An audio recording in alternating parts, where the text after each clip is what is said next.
Hi friends, welcome back to Moni spicy kitchen. இன்னைக்கு நாம என்ன ரெசிபி பார்க்க போறோம்னா கேரளா ஸ்பெஷல் கலத்தப்பம் எப்படி செய்யலாம் தாங்க பார்க்க போறோம்.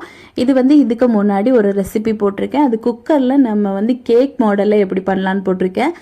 இந்த வெரைட்டி கலத்தப்பம் பார்த்தீங்க அப்படின்னா கையில் உள்ளங்கையில் இருக்கிற மாதிரி இருக்கும். ரொம்ப சின்ன சைஸாக இருக்கும். இது நெய்யப்பம் எல்லாம் இருக்கும்ல, அந்த ஒரு சுவையில் நல்ல லேயர்ஸோட சூப்பராக இருக்கும்.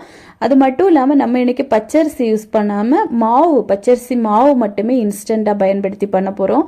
அதனால குறைவான நேரத்தில் சீக்கிரமாக செஞ்சு முடிச்சிடலாம். ரொம்ப ரொம்ப சுவையாக இருக்கும். இப்போ வாங்க இது எப்படி செய்யலாம் அப்படிங்கிறத நம்ம டீட்டெயிலாக பார்த்துடலாம். இது பண்ணுறதுக்காக ஃபஸ்ட்டு ஒரு பவுல் எடுத்துகிட்டு இதில் 1 கப் அளவுக்கு புட்டு மாவு அரிசி தான் எடுத்திருக்கேன். நீங்கள் நார்மலான பச்சரிசி மாவு கூட எடுத்துக்கலாம்.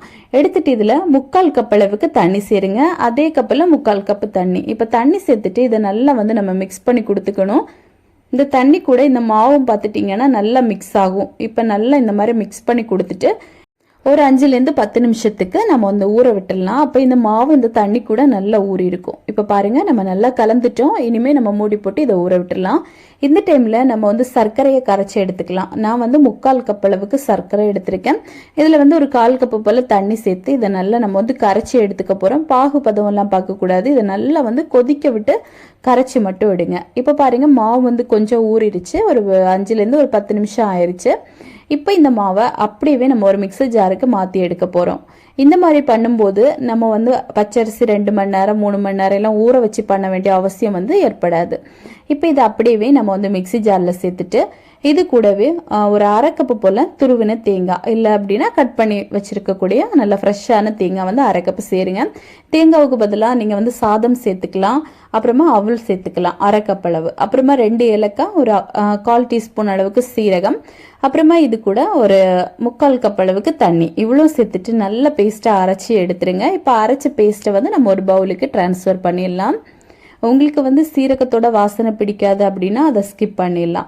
இப்போ பாருங்க, நம்மளுக்கு பாகு நல்லா மெல்ட் ஆயிடுச்சு. இனிமே இந்த சூட்டோடு இருக்கும்போதே நம்ம இந்த மாவு கூட சேர்த்துடணும். இது ரொம்ப முக்கியம். அப்போதான் இந்த கலத்தப்பம் நல்ல சூப்பராக வரும். இந்த மாதிரி நல்ல சூடாக இருக்கும்போது நம்ம பாகு கொதிக்க கொதிக்க சேர்க்கணும். இந்த மாதிரி சேர்த்துட்டு மிக்ஸ் பண்ணி கொடுத்தீங்க அப்படின்னா இந்த மாவு ஒரு 1/4 வாசி இதிலே கொஞ்சம் நல்லா வெந்துடும். இது ரொம்ப முக்கியம். இந்த மாதிரி நல்லா மிக்ஸ் பண்ணி கொடுங்க. இனிமே நம்ம கடைசியாக இதில் ஒரு 1/4 டீஸ்பூன் அளவுக்கு பேக்கிங் சோடா இது சேர்க்கணும். இது சேர்க்கறதுனால தான் இதில் நிறைய லேயர்ஸ் எல்லாம் நம்மளுக்கு கிடைக்குது. அதனால கண்டிப்பாக பேக்கிங் சோடாவை ஸ்கிப் பண்ணிடக்கூடாது. சேர்த்துட்டு நல்லா மிக்ஸ் பண்ணி கொடுங்க. இப்போ பாருங்கள், நம்மளுக்கு பேட்டர் ரெடி. இது அப்படியே இனிமேல் சுட்டு எடுக்க வேண்டியதுதான். பாருங்கள், சூப்பராக ரெடி ஆயிடுச்சு.